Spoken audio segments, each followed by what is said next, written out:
समझौता हुआ है, चुपचाप बिना किसी को बताए, बिना पारदर्शिता लाए उस समझौते को किया गया है। भी अब बयान दे रहे हैं माननीय पीयूष गोयल जी भी इसको जो है किसी तरह का समझौता जो किसान विरोधी नहीं है, मछली पालन वालों को डेयरी फार्मिंग के विरोध में नहीं है।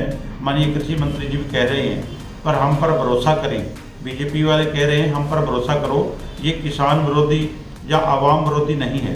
तो लेकिन हमें चिंता है कि किस चीज़ का भरोसा करें। माननीय प्रधानमंत्री जी 15 लाख वाली बात का भरोसा करें, 2 करोड़ लोगों को नौकरी देने वाली बात का भरोसा करें, 2022 में किसानों की आय दोगुनी करने वाली बात का भरोसा करें, या अब जो किसानों को जो आर्थिक रूप से और पूरे देश को गुलाम द्वारा बनाने के लिए जो ये समझौता किया गया है, ये देश विरोधी है, किसान विरोधी है, आवाम विरोधी है।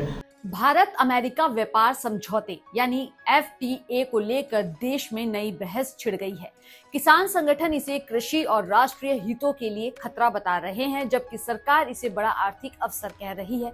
किसानों की आवाज बने किसान नेता लखविंदर सिंह ओलख का कहना है कि यह समझौता बिना पारदर्शिता के किया गया और इससे भारत की कृषि उद्योग और राष्ट्रीय हितों पर असर पड़ सकता है। क्या सच में किसानों को नुकसान होगा? क्या सरकार की नीतियों पर उठ रहे सवाल सही है? आइए जानते हैं इस रिपोर्ट में।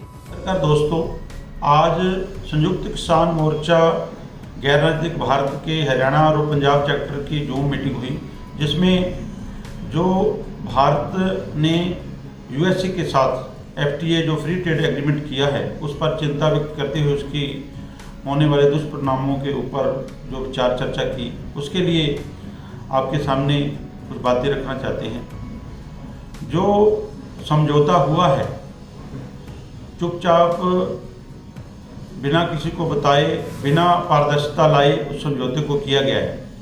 तो अब उस समझौते के ऊपर हम यही कहना चाहेंगे भी अब बयान दे रहे हैं माननीय पीयूष गोयल जी भी इसको जो है किसी तरह का समझौता जो किसान विरोधी नहीं है, मछली पालन वालों को डेयरी फार्मिंग के विरोध में नहीं है।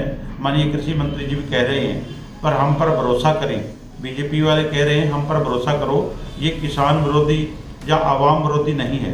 तो लेकिन हमें चिंता है कि किस चीज़ का भरोसा करें।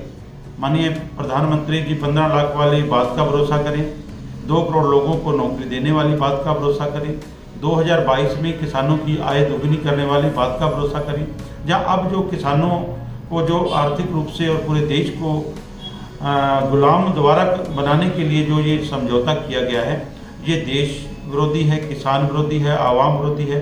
हर किसान मजदूर, हर जो कृषि सेक्टर से जुड़ा हुए लोग हैं, लगभग 65% आबादी है जो इससे सहायक धंधे हैं, वो सारे के सारे बर्बाद हो जाएंगे, छोटा व्यापारी बर्बाद हो जाएगा। क्योंकि जो वहाँ के कृषि सचिव हैं उनके बयान जो है X पर उसने ट्वीट किया है, उन्होंने जो डोनाल्ड ट्रंप का धन्यवाद किया है भी, उन्होंने जो भारत के साथ समझौता किया है उससे उसके जो किसानी है अमेरिका की उसको फ़ायदा मिलेगा, उसके जो किसानों को बढ़िया दामों पर भारत में जो बड़ी मार्केट है वहाँ पर अपना जो उत्पाद बेचने का जो अवसर मिलेगा। दूसरी तरफ उनका जो अमेरिकी व्यापार प्रतिनिधि है उसने भी डोनाल्ड ट्रंप का धन्यवाद किया है। वो तो ट्वीट कर रहे हैं, धन्यवाद कर रहे हैं, रोजाना अखबारों में टीवी के माध्यम से वो बातें आ रही हैं, उस पर एक भी बयान किसी बीजेपी वाले के मंत्री का या माननीय प्रधानमंत्री का, गृह मंत्री का, कृषि मंत्री का नहीं आया है। ये सिर्फ इसी को बताने में लगे हैं कि हमारे ऊपर भरोसा करो, हमारे ऊपर भरोसा करो, लेकिन भरोसा किस चीज़ का करें, ये हमारे को लग रहा है कि आने वाले समय में पूरे देश के किसानों को, मजदूरों को, आमजन को, छोटे व्यापारियों को इकट्ठे होकर, अपने सभी संगठनों को इकट्ठे होकर इसके ऊपर बड़ा संघर्ष करना पड़ेगा। नहीं तो आने वाले समय में जो पहले कॉरपोरेट के हाथ में जो ज़मीनों को देने का जो तीनों काले कृषि कानून लेकर आए थे, उसी के तर्ज पर ये FTA है। आपने देखा होगा जब थोड़े दिन पहले रुई के ऊपर जो शुल्क घटाया था, तो उसके बाद जो कॉटन का क्या हालात हुआ है, नरमा किसानों ने जो औने पौने दामों में बेचा है। तो इसीलिए अगर इसके ऊपर ये किसान विरोधी, अगर जो किसान के साथ साथ जन विरोधी अगर ये फ्री ट्रेड एग्रीमेंट हो गया तो आने वाले समय में बहुत मुश्किलों का सामना करना पड़ेगा। इसलिए सभी मिलकर इसका विरोध करें। हम सरकार को भी चेतावनी देते हैं, वो इसके जो समझौता हुआ है उसकी कॉपी जनतक करें ताकि सबको पता चले भी आपने देश को कितने में बेचा है, कैसे बेचा है, क्यों बेचा है। ये सवाल जो है सारे करते हैं, इसका जवाब सरकार को देना पड़ेगा। धन्यवाद।